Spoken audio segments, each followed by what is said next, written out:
If thou be single, then what happens to me? Be the change you want to see in the world. So is your eye singular, or are you double-minded in all your ways?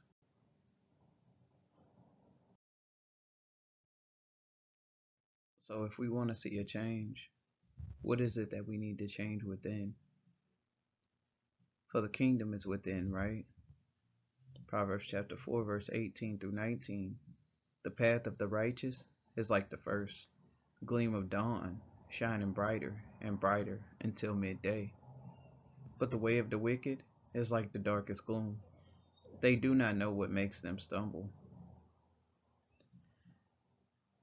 That means that the path starts to get brighter and brighter in the reference of the sun, climbing higher and higher from 1 hour to the next. Even more so, if flesh has never seen the Father and lived, then how do you expect to see the face of Abba, right? Genesis chapter 32, verse 30 through 31. And Jacob calls the name, and Jacob called the name of the place of Peniel, for I have seen Abba face to face, and my life is preserved. And the sun rose upon him as he passed over Peniel, and he limped upon his thigh. You see the sun passing over every single time, rising higher and higher. If the word Peniel or Penuel literally expresses the idea of beholding the face of God, or who we call Abba, Scripture attaches it to the place of the east of Jordan and to several individuals, referencing encounters with Abba or a covenant identity and the privilege of divine favor. So how should we be seeking this same favor? I tell you honestly, you won't achieve such a thing with fear. So let us get understanding. Now, I speak to you from the law first. Leviticus chapter 24, verse 1 through 2. And the Lord spake unto Moses, saying, Command the children of Israel that they bring unto thee pure olive oil, beaten for the light, to cause the lamps to burn continually. Now, if this is continually, and remember, know ye not that ye are the temple, then how are you getting pure olive oil inside your temple? If you were to walk into a room and the light was out, then your eyesight would be no good. So when you walk into a room and the light is on, the candle is burning, then your eyesight is able to see and you won't stumble in darkness, right? Evil eye versus good eye. Luke chapter 11, verse 34 through 36. Your eye is the lamp of your body. When your eyes are good, your whole body also is full of light. But when they are bad, your body is full of darkness. Be careful then that the light within you is not darkness. So if your whole body is full of light, with no part of it in darkness, you will be radiant, as though a lamp were shining on you. Why does the scripture say that? Is there something that's supposed to be taking place within us? Is this why he tells us that you must decrease and I must increase? If he's saying I am the light of the world, then what should we be becoming within ourselves? What is it that we should be seeking within? The light, right? And purging out darkness. More scriptures, witnesses, precepts for understanding where we're going. Matthew chapter 5, verse 29 says, And if thy right eye offend thee, pluck it out, and cast it from thee, for it is profitable for thee that one of thy members should perish, and not that thy whole body should be cast into hell. He's saying to stay singular and not strive, but separate. Cut the sin off of you. Cut the offense off of you. Don't let the whole body be attached to a harlot. Matthew chapter 7, verse 3. And why beholdest thou the mote that is in thy brother's eye, but considerest not the beam that is in thine own eye? Right there, he's saying, don't be a hypocrite. Because if you have a mote in your eye is double minded. So when you look, you judge unfairly, unrighteously. Even more so, what happens to a split eye? We know double minded, but what does that mean to have a split eye? To not have a single eye? So there is an actual eye disease or vision um, problem that comes from having double vision in one eye or both, and it's called diplopia. Now, as you can see, the symptoms of diplopia means that one or both eyes not lining up, a wandering eye or cross-eyed look, pain when you move your eye, or pain around your eyes, like in your temples or eyebrows.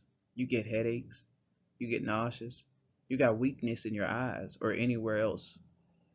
Droopy eyelids is another, right?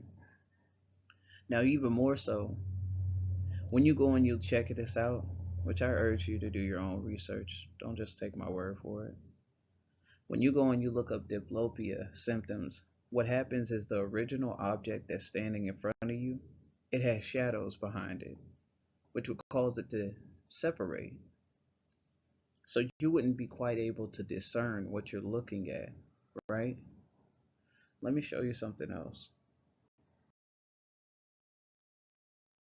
Now, this is the way that the eye perceives whatever we're looking at in front of us. Now, understand that both of your eyes should be coming together. They should be crossing these views and becoming one singular, left to right and right to left, which is technically, or right to left, left to right, which is how Hebrews read, right? But they should be becoming one. They cross and they put the image together and they focus it. So this is just an example of what is taking place when your eye is perceiving an object in front of it. What happens is the image is taken in through the pupil, and it enters in through it's taken in through the cornea, and then it enters in through the liquid, breaks water, right? And then it enters into the pupil, the iris, and then the lens, right? And it bounces that image off the back of your eye and sends it into the optical nerve. But the thing is it'll flip it to your vision, to your mind, which really made me think of like the upside down world. We're upside down here, but either way proceeding. The thing about the optical nerve is the optic nerve is a bundle of nerve fibers that connects the eye to the brain, transmitting visual information. Now, when you understand what fibers are, the fiber optic cable is what transmits the signal. The fiber optic cable is what was used in a lot of televisions and electricity, right? Imagery, broadcasting. So if your imagery is messed up, then what you're perceiving is also messed up because it connects the eye to the brain. So it helps you to transmit what you're seeing. You don't know what you're seeing if your eye is dark. Let me show you. Even more so, you don't know what you're seeing because you got a double mind, double vision. Your mind is messed up. So when everything it takes in, it's askew.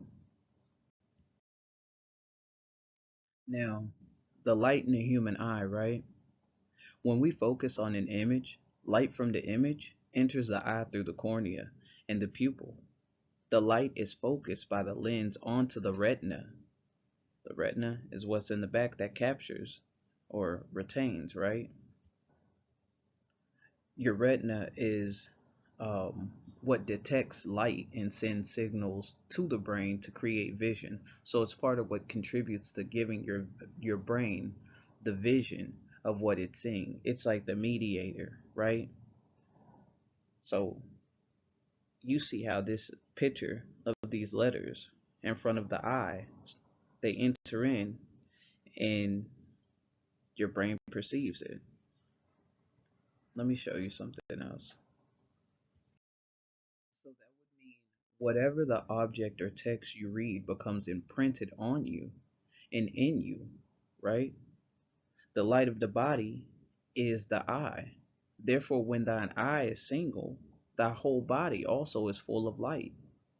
Now, the thing is people need to understand why you would need to have singular vision. When I was sitting here and I was doing this study, I understood that if our our physical eyes are coming into agreement with what our quote unquote third eye, which I know people get touchy about it, but it doesn't negate the fact that that's where your peniel is. When our two eyes come together and see one, and they see one with the spiritual eye that we discern with in our mind, then you are singular in your perception because your spiritual is leading, okay? So the light of the body is the eye. Therefore, when thine eye is single, thy whole body also is full of light. But when thine eye is evil, thy body also is full of darkness. Now, I want to take this moment to make it clear. This is why he says, meditate upon my word daily, right? We got Psalms chapter 1, verse 2, where it says, but his delight is in the law of the Lord, and in his law doth he meditate day and night. Day and night, right? From sunrise to sunset, evening, morning, whatever you want to call it. He keeps it at the front of his eyes. He's constantly in the word, right? So, what was the Messiah truly saying with the two eyes? Now we recognize this, and we know as Hebrews, we don't do this. This is the example of a carnal, ritual, Pharisee type understanding. Thou shalt bind them for a sign upon thine hand, and they shall be as frontlets between thine eyes. Now, pay attention, because this is important. If their perspective is to put these on their hands and bind them like that, and to put that box on their forehead, you realize what they're doing, right? Now, what they've done is completely misunderstand and try and present themselves as being holy or righteous. Yet, we know this is stuff that they do, which shows that they are even more so the synagogue of Satan, because the way that they understand is a false understanding. When the Messiah said to bind them, when the word said to bind them upon your hands and to put them as a frontlet between the eyes, remember what we just spoke on, that the peniel is at the front of the forehead right there. That's the frontlets of your eyes. Even more so, the word frontlets, or what they call phylacteries, are a small leather box containing passages from the Torah traditionally worn on the arm and forehead, right? By them. Now, what we understand is it is a spiritual thing so much as it's also a physical thing. In the book of Exodus, he tells us to mark our doorpost, our side post, and to also mark the overhead. So this was our arms and our foreheads with the blood of the Passover lamb, right? Even more so, we see that this is the same thing that he's telling us to speak of the word as we rise and we go to sleep. to keep it at the front of our head, right? Because this is also how we don't have the mark of the beast within our foreheads, because we keep the law at the front. The law starts to break through. It becomes a light, right? Because the word tells you, um, the word is a light unto my feet, right? And even more so, Psalms chapter 119, verse 105 tells you, your word is a lamp to my feet and a light to my path. Well, how is the word a lamp? Well, the Messiah told you, I am the light. So here he tells you that if you keep his word and if you're meditating upon it daily, then, and what was understood in my study is, remember, the peniel is calcified. Many people we've calcified our pineal gland, and it looks like a piece of ice, right?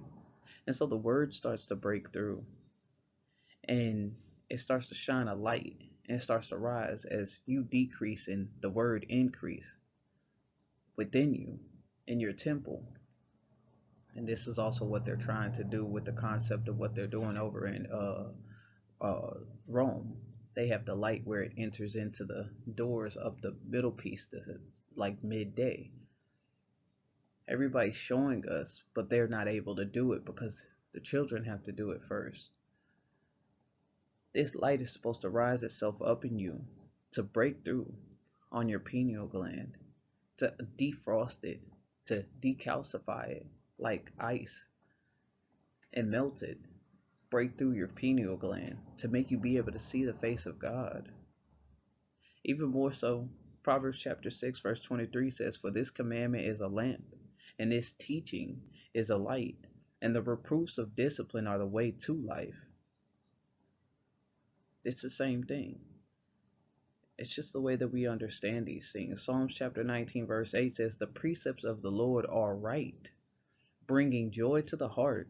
The commandments of the Lord are radiant, giving light to the eyes. You see how this goes? This is why they can't do what they've cut themselves off from. So they do a false way, trying to go another way, but thieves and robbers they are, right? Psalms 119, verse 18 tells you, open thou mine eyes, that I may behold wondrous things out of thy law. That's a very glorious thing to say, because that's what starts to take place is your eyes start to enlighten. You start to become enlightened because your spiritual eye starts to open. You start to be able to come closer to the Most High. You start to be able to find the way, the truth, the light, right? The people who walked in darkness have seen a great light. How do you see a great light? Because you start to open up the word and you keep it before your eyes. And if the word is saying that I am a light and a lamp, then you keep this light and this lamp at the front of your eyes, and it starts to cast out darkness and it starts to increase. Even more so, the menorah inside of you starts to get more lit. You start to be less of you and more of him. This is what he called for us to do. Matthew chapter 6, verse 22. The eye is the lamp of the body. So then if your eye is clear, your whole body will be full of light.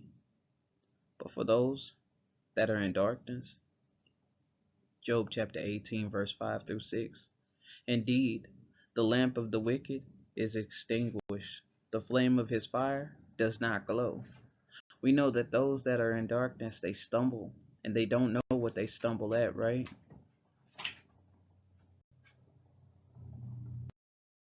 Now let me explain to you. When I was looking into the word ayin in Hebrew, it is a fountain or spring as well. The same root supplies the Hebrew word for a natural spring, suggesting an eye of water that breaks the earth's surface. The imagery underscores provision and refreshment in an arid land. Even more so, remember Hagar. She encountered the angel of the Lord by a spring of water. Israel camped at Elim, where there was 12 springs of water and 70 palm trees, right? Springs mark boundaries. Joshua chapter 15, verse 7. And powerfully, they symbolize salvation. Remember, the Messiah says, "For out of your belly will flow," what? Living waters.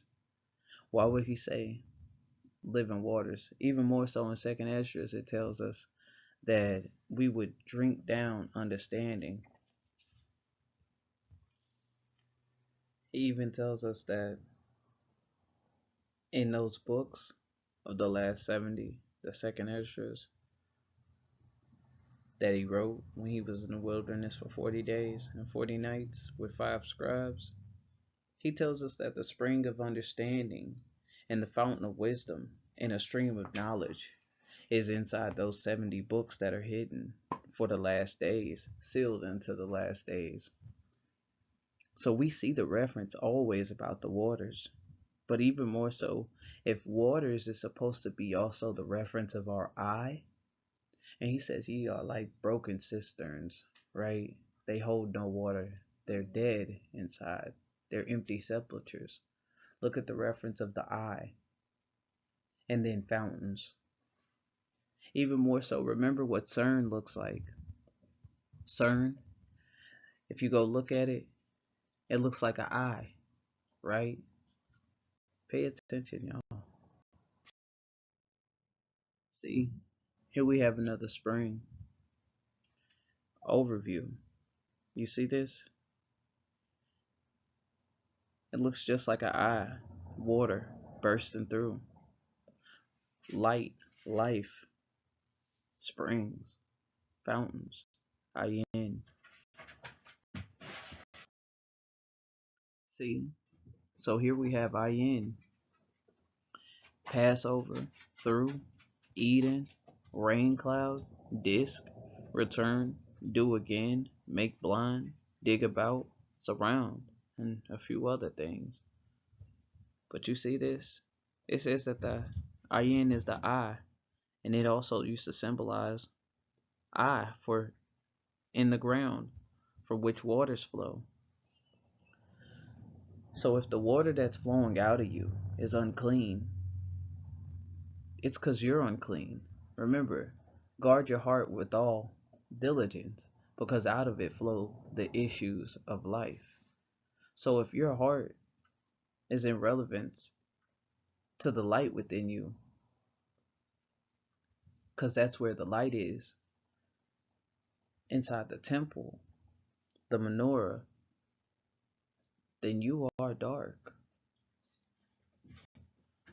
With all thy getting, get understanding, and forget it not. Shalom.